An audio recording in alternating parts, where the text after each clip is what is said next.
इम्तियाज जलील, ये तो पत्रकार थे, मैंने तो पहली बार देखा। डांस भी बहुत अच्छा करते, अच्छे डांसर है।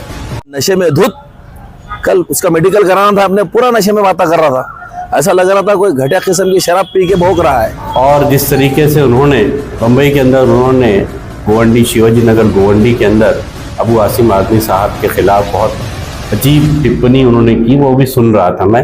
कि गद्दार को गद्दार भी मत बोलो, और जो कारोबार कर रहे हैं, कौम के सौदे कर रहे हैं, उनको सौदागर भी मत कहो।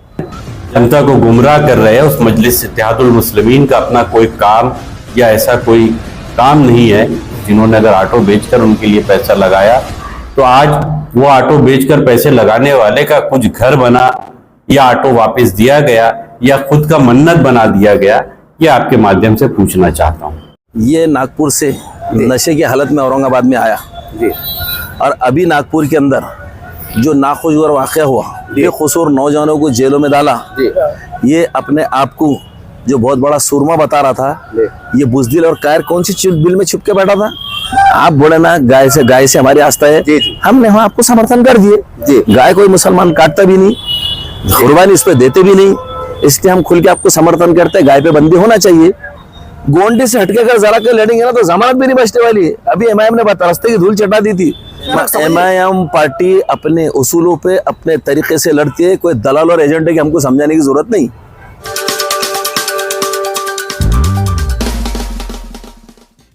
और आज मेरे साथ मौजूद है एमआईएम पार्टी के बेबाक प्रवक्ता आरिफ हुसैनी साहब। सर, सबसे पहले तो हमारे चैनल में आपका खैर मकदम है। कल औरंगाबाद में समाजवादी पार्टी के प्रवक्ता कह सकते हैं परवेज सिद्दीकी साहब जो नागपुर से आए थे, उन्होंने कल एक प्रेस कॉन्फ्रेंस ली। उन्होंने इम्तियाज जलील साहब पे बहुत गंभीर आरोप लगाए। क्या आरोप लगाए? आरोप ये लगाए कि वे मन्नत जो सजा लिए, पैसा कहां से आया, हिस्सेदारी क्लियर है, ये ब्लैकमेलर है, ये बीजेपी इशारे पे काम करते हैं, ये सारी बातें। मैं आपको इससे पहले एक बात बता दूं, ये खासदार साहब ने इससे पहले बम्बई में जाके जो कार्यक्रम हुआ था, उसमें उन्होंने अबू आसिम साहब को गद्दार शब्द का इस्तेमाल किया था। वहां से घमासान का आगाज हुआ। कोई घमासान नहीं है। ये नागपुर से नशे की हालत में औरंगाबाद में आया जी। और अभी नागपुर के अंदर जो नाखुशगवार वाक़या हुआ जी, मुसलमानों के खिलाफ में जो बेजा पुलिस ने जबरन गिरफ्तारियां की जी, बेकसूर नौजवानों को जेलों में डाला, ये अपने आप को जो बहुत बड़ा सुरमा बता रहा था। ये बुजदिल और कायर कौन सी बिल में छुप के बैठा था। वहां कभी एक प्रेस कॉन्फ्रेंस लिया क्या इसने? ये बीजेपी की थाप पे घुंघरू पहन के नाचने वाला, ये थर्ड क्लास नशा करने वाला, ये नशे में धुत, कल उसका मेडिकल कराना था, अपने पूरा नशे में बातें कर रहा था। ऐसा लग रहा था कोई घटिया किस्म की शराब पी के भौंक रहा है। और इन्होंने महाराष्ट्र के अंदर इनका क्या संगठन है, क्या इनकी हैसियत औकात है? सिवाय गोंडी के अंदर का उतना इनका कंस्टिट्यूएंसी छोड़ दिए तो इनके पास में एक ग्राम सभा को मेंबर भी नहीं है जी। इनकी हैसियत सियासी में है ना, समाजी हैसियत ना इनकी ताकत है। और गोवंडी से भी अबू आसिम जो चुन के आता है, उसकी वजह ये है कि वहां पर पूरे उत्तर प्रदेश के लोग रहते हैं। गोवंडी से हटके अगर जरा के लड़ेंगे ना तो जमानत भी नहीं बचने वाली है। अभी एमआईएम ने रास्ते की धूल चटा दी थी, जरा पे बच गए। और आज तो आलम ये होगा कि गद्दार को गद्दार भी मत बोलो, और जो कारोबार कर रहे हैं, कौम के सौदे कर रहे हैं, उनको सौदागर भी मत कहो। तो क्या कहना क्या चाह रहे? तो इनकी कोई हैसियत, इनकी कोई औकात नहीं है। मन्नत कहाँ से आ गई, जन्नत कहाँ से आ गए? तो तुम्हारा कलेजा फट रहा क्या? कहना है कि ये नहीं रिश्वतखोरी का पैसा, ऐसा आरोप है उनका। किसका? उनका सुपारी लिए, तो तेरे को सुपारी चाहिए कि कुछ, इसलिए आगे भोग रहा गया, इसलिए भोग रहा गया। मैं तो साफ बोल रहा हूँ ना, तो जानकर रहना पड़ेगा। अरे भाई, कुत्ता अगर भोगा तो हड्डी फेंकना पड़ती, तो इसलिए भोग रहा गया। इनकी कोई हैसियत औकात नहीं, इनके सवाल में भी कोई, इनकी बात में भी कोई दम नहीं। ऐसा लग रहा था थर्ड क्लास नशा पी के सिर्फ कोई रास्ते के ऊपर कैसा बेखौफ और बेखुदी में बके चल जाता, वैसी बकवास कर रहा था। लेकिन सर, उन्होंने ये भी कहा है कि अगर खासदार साहब अगर इसमें लड़ते मध्य से तो हम इधर सीट नहीं उतारते। उनका बोलने का एमआईएम पार्टी अपने उसूलों पे अपने तरीके से लड़ती है। कोई दलाल और एजेंट है कि हमको समझाने की जरूरत नहीं। सर, फिर भी लोग कह रहे हैं, मतलब लोग की बात कर रहे हैं क्या, वो दलाल की बात कर रहे? नहीं, वहाँ की समाजवादी पार्टी कार्यकर्ता लोग कहते हैं मैं साहब बड़े नेता है। काय के नेता है जी? वो काय के नेता है? खासदार है। सुनिए मेरी बात, सुनिए। अब उनकी बात बता रहा हूँ। अबू आसिम साहब जी राज्यसभा के मेंबर बनने से पहले जी आप उनके पूरे क्लिप्स निकाल के देख लो। जी। स्टेज पे खड़े रह के कसम खा के बोलते थे, मैं कसम खुदा की खाता हूँ, ना मैं आमदार बनना है मुझे, ना खासदार बनना है, मैं तो मुसलमानों के सियासी इत्तेहाद के लिए बात करते फिरता हूँ। जी। कैसे बने राज्यसभा के मेंबर, कैसे एमएलए बन रहे, खसमा खा के झूठी बात करने वाले। इसलिए मैं बोलता ये जो बाहर के लोग रहते हैं ना, बाहर राज्य के उत्तर प्रदेश वाले, तो भरोसा इतने करना इनकी बात। लेकिन सर मुआवज साहब ने उनका अगर इतिहास उठा के देखे तो मुसलमानों के बेबाक नुमाइंदगी किए, कहाँ किए, आवाज कहाँ किए विधानसभा। अरे विधानसभा के अंदर मनसे के लोगों ने मार के हकाली जी उनका मुकाबला नहीं कर सके, वो क्या लड़ेंगे मुसलमानों की लड़ाई। सर आपको नहीं लगता कि आपस में इस तरह से अगर लड़ी हो? कोई आपस की बात नहीं है, आपस की लड़ाई मजलिस इत्तेहादुल मुस्लिम लड़ती है।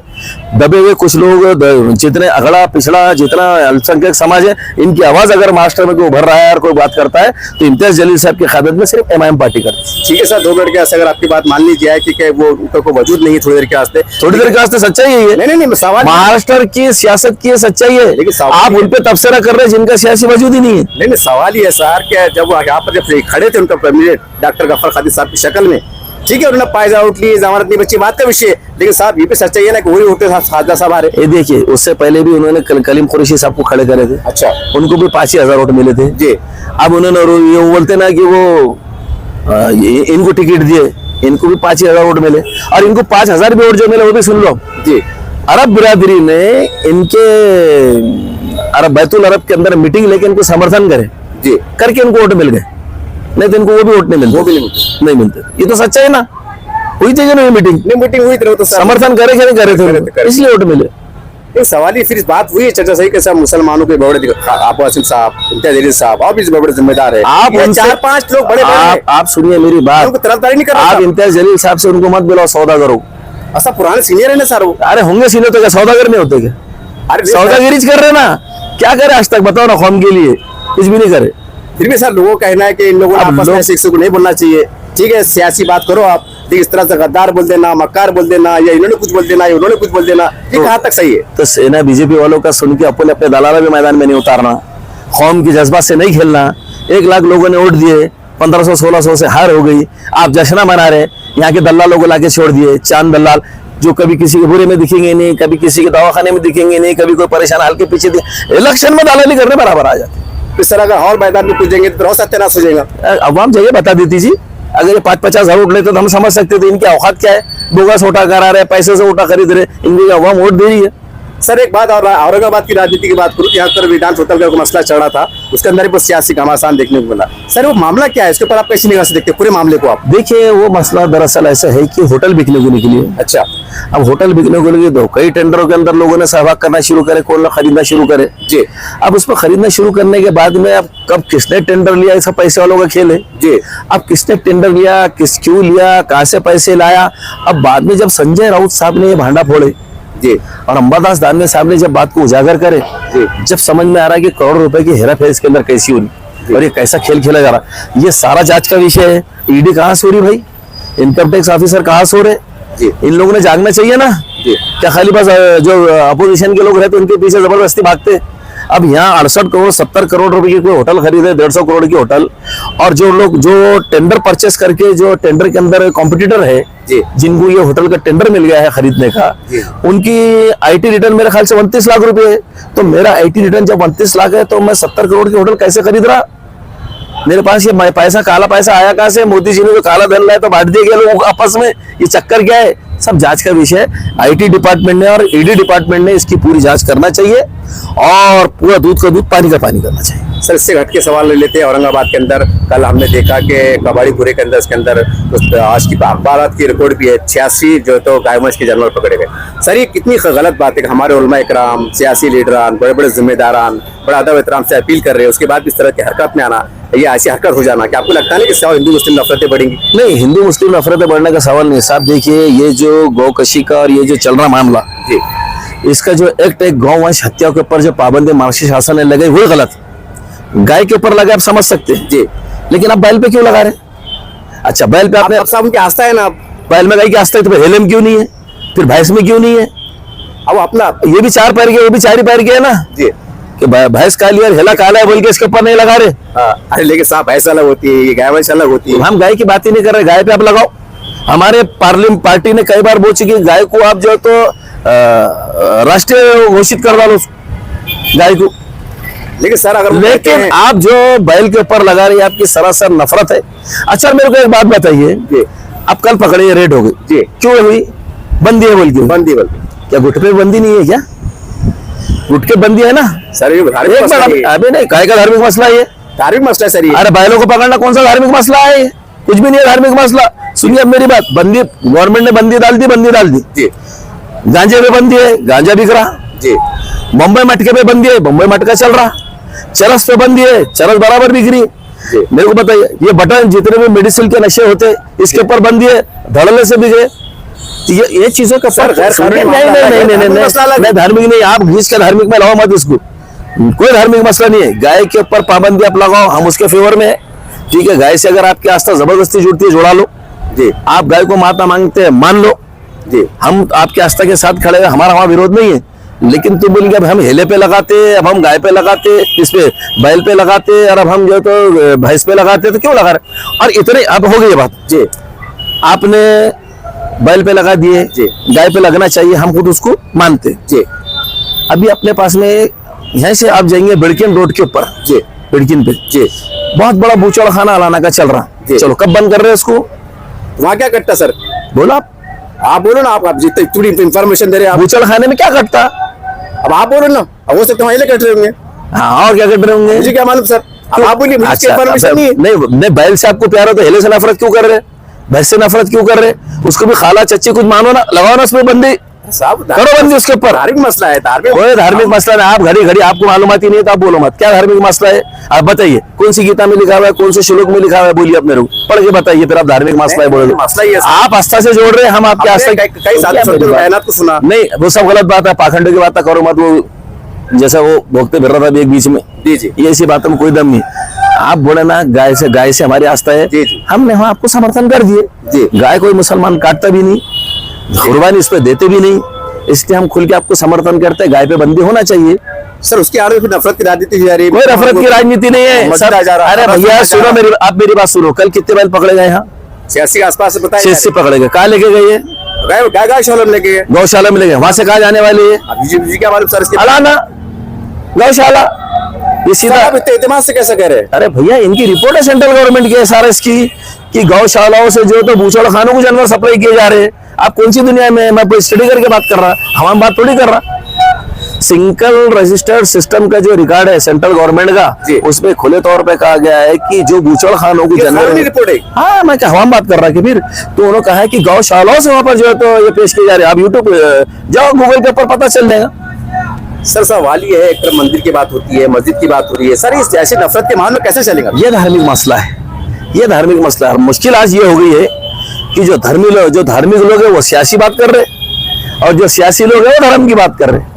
जी सारा लफड़ा यहाँ है। धर्म के लोगों ने धर्म का काम करना चाहिए, राजनीतिक लोगों ने राजनीति का काम करना चाहिए। कहीं कोई मसला नहीं है, कहीं कोई मसला नहीं है। सब इलेक्शन पे आ जाते हैं कि औरंगाबाद में फिर अब आपका मामला खरीब आ चुका है। हर पार्टी तड़जोड़ों में लगी हुई है, कोई यूटी बनाने में लगा हुआ है, कोई तड़जोड़ों में लगा हुआ है। पर खुल के कहूंगा कि औरंगाबाद के अंदर इमाम अकेले चलो के नारे के साथ चलेंगी कि कई हम ख्याल पार्टी के साथ इत्तेहाद करने की कोशिश करेंगे। 10 बार आपको कह चुके हमने कि हम ख्याल पार्टियां बोले तो हम ख्याल बोले तो क्या सेकुलरिज्म, क्या सेकुलरिज्म की बात ही मत करो। ये तो बात ही के साथ। हम उस सेकुलर, हमारा देश सेकुलर है सर। सुनिए वो हम प्रेम्बल में जो सेकुलर है उसको मानते हैं। हाँ, तो वही तो ये बात कर तुम्हारा रहा हूं। नौटंकी सेकुलर खाली बस लाके पेड़ खजूर खिला दे रहे और तुम लाके मेरे को खमन खिला दे रहे। ये सेकुलरिज्म नहीं है, ये दिखा हुआ नाटक है। सब संविधान में जो लिखा हुआ है उसके हिसाब से चलेंगे ना। उसके हिसाब से बिल्कुल वही चलेंगे। सेकुलर की बात कर हाँ, रहा हूं। उसको अगर जो मानता है जी और जो अगड़ा पिछड़ा दलितों की, मुसलमानों की, सबकी क़यादत करने की बात करता है, ऐसी जो भी पार्टियां इम्तियाज सब तक आएंगी या इम्तियाज सब वहां तक पहुंचेंगे, बिल्कुल उनसे बिल्कुल युति हो सकती है। कांग्रेस है, राष्ट्रवादी है, शिवसेना है, ये भी अपने आप को सेकुलर आप पेश कर रहे हैं। नहीं इन्हों बोलते, लेकिन इम्तियाज साहब उनके पैमाने से तय करेंगे ना कि आखिर में सेकुलर है क्या,